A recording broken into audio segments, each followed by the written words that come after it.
So I was 14 years old when I drove my first car. It actually wasn't a car, it was a truck. I was a summer camp counselor. And I was at this camp out in the middle of nowhere near Madison County, Virginia. And I'll never forget, there was these supplies that needed to be moved from the bottom of this hill about a half mile up the hill. And the owner of the camp looks at me and he gives me the keys to the truck. And he says, "Hey, can you drive these up there?"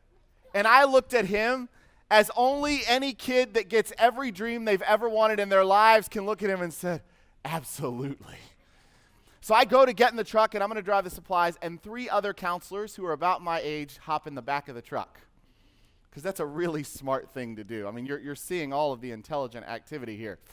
So I start driving, and I'm driving really carefully because I have to go up this hill pretty far. And I'm driving the truck, and I'm going really slowly, and the guys are in the back of the truck just beating on the glass.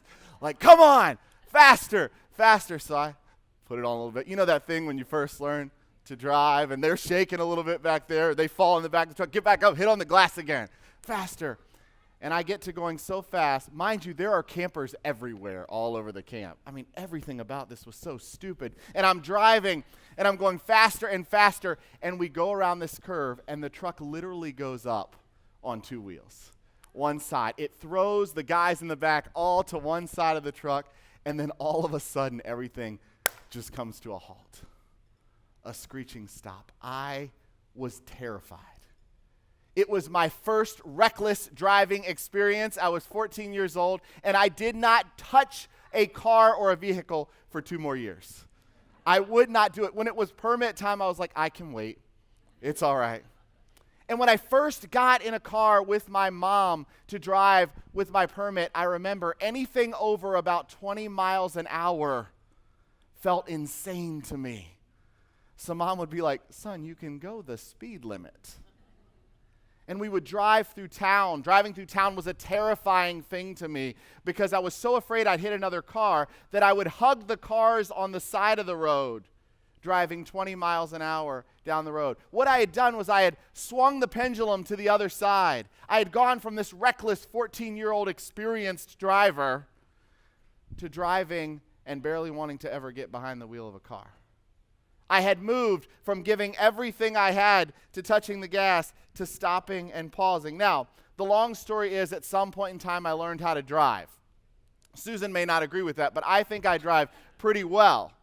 She lets me do it sometimes.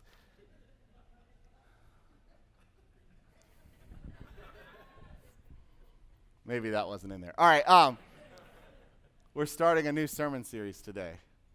The sermon series is called Reckless Love. The books are on the back table. I do hope that you'll pick one up. And we're doing it for the next 6 weeks during a season the church calls Lent, which is a really fancy way of saying a season to stop and pause and to focus on God. The season leading up to Easter, where we celebrate the resurrection of Jesus, and we'll get the death in there before that as well. But a time to pause and be still and focus on Jesus.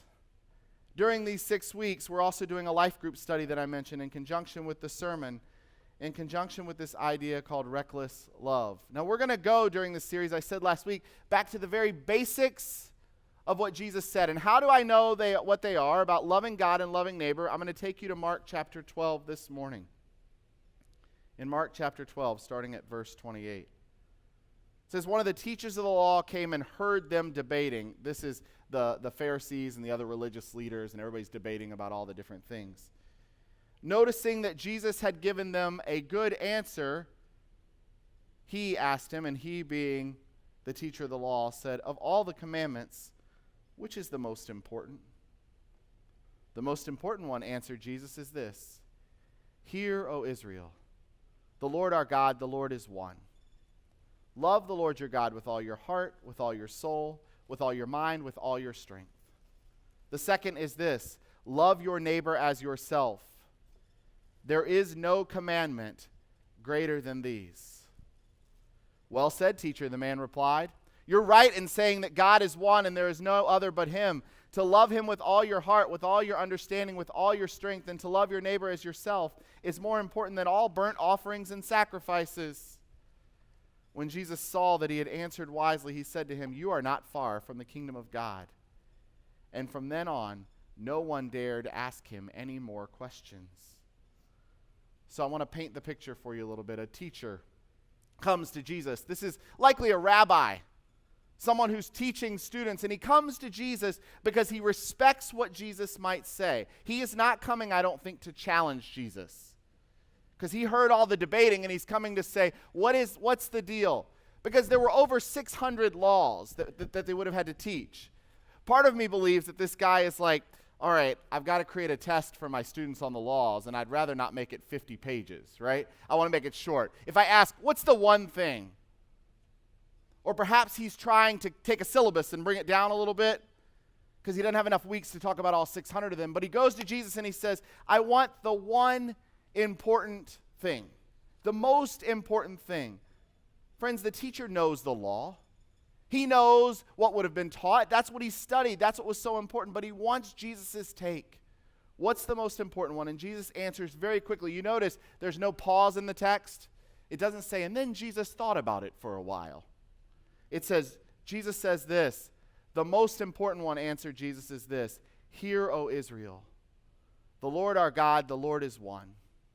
Love the Lord your God with all your heart, with all your soul, with all your mind, and with all your strength. Now, those that were standing around, those that had been debating, they would have liked this answer. They would have said, that's what we learned when we studied the law in Deuteronomy. This is called the Shema, right? Understand, God is one, and you're supposed to love God with all of who you are. They would have loved this because a lot of the other religious traditions that were going on in the time worshipped many different gods. And it was an important thing to the Jewish leaders that people understand there is only one God. So this was a really, really big deal. And they would have all been going, yes, Jesus, that's correct. He finally got something right? We'll agree with him. We've been debating with him. And I imagine what would have happened was the teacher would have heard that and then said, okay, I got my answer. I'm about to walk off, as would the religious leaders have. But Jesus throws something which I think is much harder. He says, the second is this: love your neighbor as yourself. There is no commandment greater than these. Is that a grammatical problem right there? There is no commandment greater than these. So Jesus gets a little more tricky here. It's not just the law as you know it. Love God with all of who you are. Jesus says, love your neighbor. And I can imagine them going, okay, I get it. Love God. This is clear. But my neighbor, how do I know who my neighbor is? How do I do that? I'm sure anyone else is listening might have thought that, but not the teacher. Look at what the teacher says. Again, you notice it doesn't say, and the teacher walked off and pontificated for a moment. He thought, the teacher says, well said, teacher. You are right in saying that God is one and there is no other but him. To love him with all your heart, with all your understanding, with all your strength, and to love your neighbor as yourself is more important than all burnt offerings and sacrifices. The Pharisees would have hated this. They would have hated this answer that he's going, you're telling me that that's better than all the other laws we're trying to teach them? Better than everything else we're trying to push, and better than the things we're saying, these are the things that make you in, and these are the things that keep you out. How dare he say that, and how dare the teacher say it? But friends, the teacher gets it. I think the teacher understands that loving your neighbor completes the ultimate task that God gives us for being here on earth. Used to be that I misunderstood this. It really did. It used to be that I thought that what we had to do was we had to figure out how to love God with all of who we were, with every ounce of who we were, and then maybe we could come to understand how to love our neighbor. So we had to become essentially these perfect people that loved God and everything, and then maybe, just maybe, we could love other people. But the challenge that I had with that was I saw people who didn't even know God loving people really well. I saw people who had no relationship with God, no understanding of who God was, going out and loving their neighbor a lot better than I saw a lot of people inside the church loving their neighbor. And I came to struggle with this concept. And I remember sitting down one day in a coffee house with Amy, our old worship leader, and she's talking about something. I honestly don't remember what it was. And I, in my normal way, a bit of ADHD that I sometimes live in, I said, hey, stop. I think I've had it all wrong.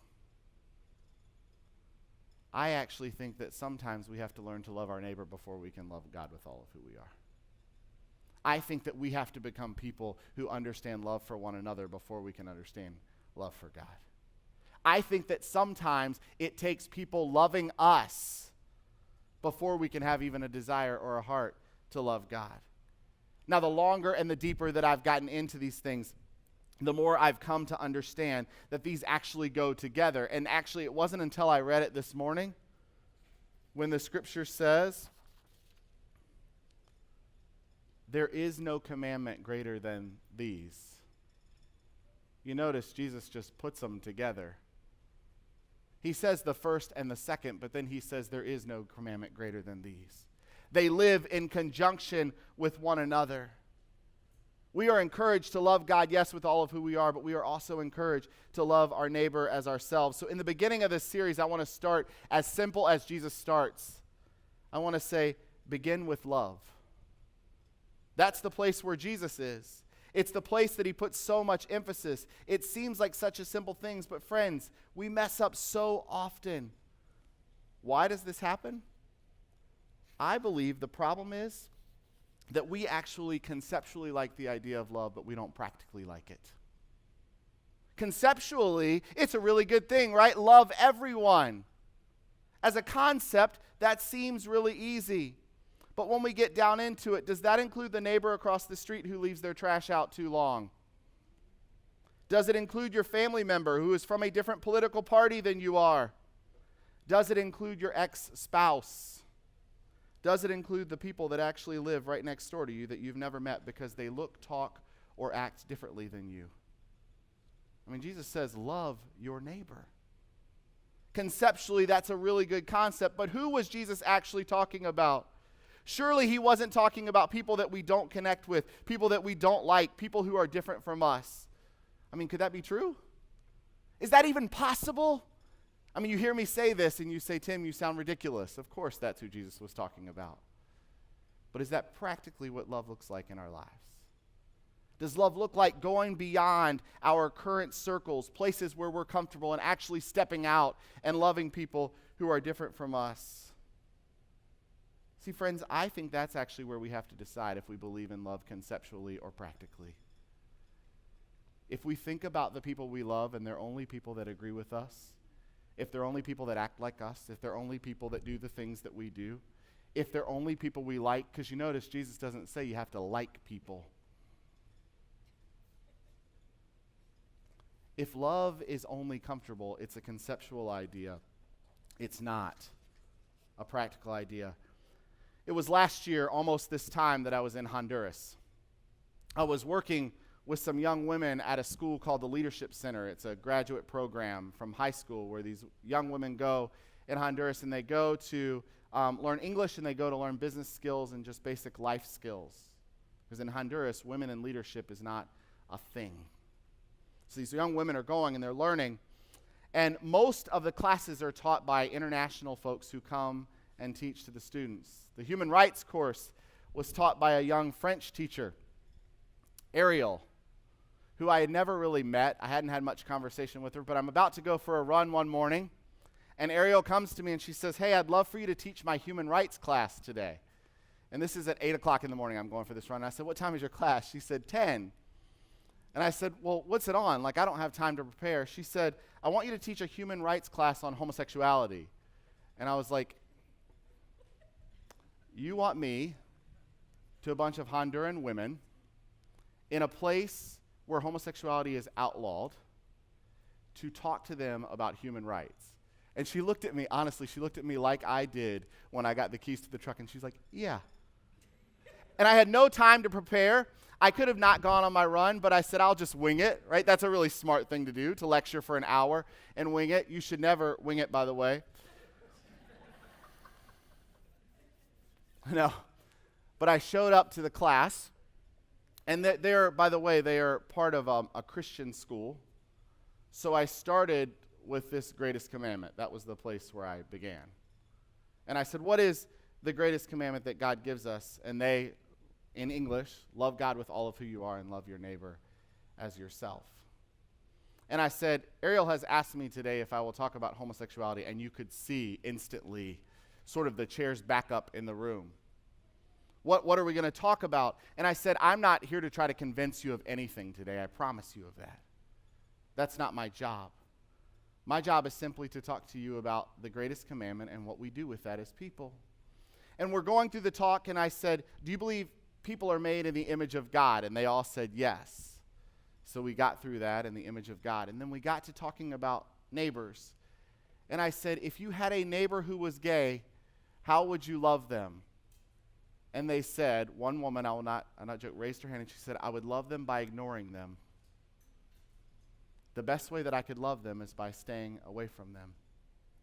And friends, that was a very powerful word that hit me, not because of the topic and not because of who she was, but I thought about it. How many people do I love by ignoring them? How is my conscience really good? Because I say, I'll love from afar. I just won't interact. And that's the best way for me to love people. Jesus didn't love anyone from afar. Did you notice that? In fact, the people who were afar, Jesus went to them and brought them into the conversation. Loving our neighbor is easier when our neighbor is like us. Loving our neighbor is easier when our neighbors have kids that are our kids' age and we can play together. Loving our neighbor is easier when they cook the same meals we cook and we can just say, come over and throw your burgers on the barbecue with ours. Loving your neighbor is easier when they agree with you politically. But that's not what Jesus calls us to. Jesus never says, love your neighbor, and that's going to be real easy. Jesus never says, love the neighbor that makes you comfortable. See, friends, I think when Jesus drops this line about beginning with love, theoretically, it's a really nice idea. Right? There's a whole holiday around it, right? In February. Love people. But I don't think Jesus is talking about a holiday. I think Jesus is talking about the depths of relationships that we have with people. Tom says in his book, and I want to read this quote, he says, love is not a principle in which we believe. It's not an aspiration we hope to attain.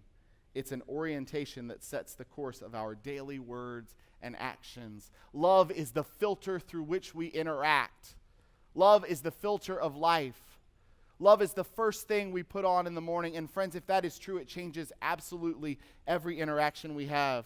It changes the interactions and the ways that we interact with friends and family. It changes the way that I talk with my kids when they leave their shoes all around the house. It changes the way that I talk to my wife when she drinks the end of the iced tea. Right? It changes the way I drive. And it changes the way I interact with the person who cuts me off on the street.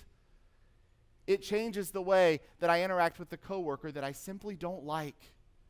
It changes everything. It absolutely transforms things. Friends, it changes how we welcome people when they come into the church. We don't welcome people that think and act like us. We welcome all people with the reckless love of Jesus Christ. And I'm not talking about reckless like I was in my earlier story when I was driving.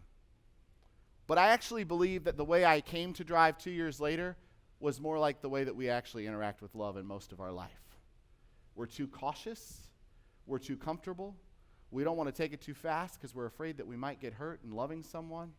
And we put up barriers and boundaries and we hug the side rail the whole way to stay away from the other car that's coming.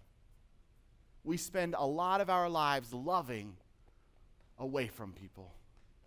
Jesus doesn't call us to love away from people. Jesus calls us to love recklessly.